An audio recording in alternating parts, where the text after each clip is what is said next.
அவங்கள பார்க்கறதுக்கு முன்னாடி you didn't have any girl friend இல்ல லவ் பண்ண அந்த இதுவும் இல்ல. எல்லாம் ஒன் சைடா தான் இருக்கு. பெருசா எதுவும் ஆமா சக்சஸ் ஆகல. அப்ப அது போஸ்டர் பார்த்து நான் லவ் பண்ணிருக்கேன். அந்த மாதிரி லவ் தான். ஓ! ஆமா த்ரிஷாவோட போஸ்டர் பார்த்தா லவ் அப்படியே நான் ஒரு ஃபீல் பண்ணிக்குவேன். பழைய ஷோபாவோட ஃபோட்டோவை பார்த்தோன்னா லவ் வந்துடும். அப்புறம் வசந்த மாளிகை படம் பார்த்தப்போ வசந்த மாளிகை பாருங்க எந்த எவ்வளோ ஏருங்க பூமர் நீங்க? பார்த்துக்கோங்க. நிஜமா?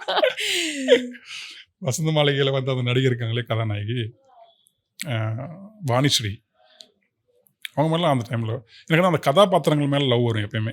திரைப்படத்தை பார்த்த உடனே அப்படி கதாபாத்திரங்களை காதலிச்ச அந்த அனுபவங்கிறதுனால நீங்க என்ன எழுதிக்கிறது. சொன்னாலும் வசந்த மாளிகைலாம் நான் ஏத்துக்கவே மாட்டேன்.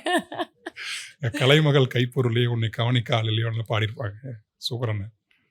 மேபி உங்களுக்கு இந்த வரிகள் ரொம்ப அட்ராக்ட் பண்ணிருச்சுன்னு நினைக்கிறேன். ஓகே, உங்க மனைவிக்கு முதல்ல நீங்க எழுதின ஒரு காதல் கவிதைனா அது என்ன?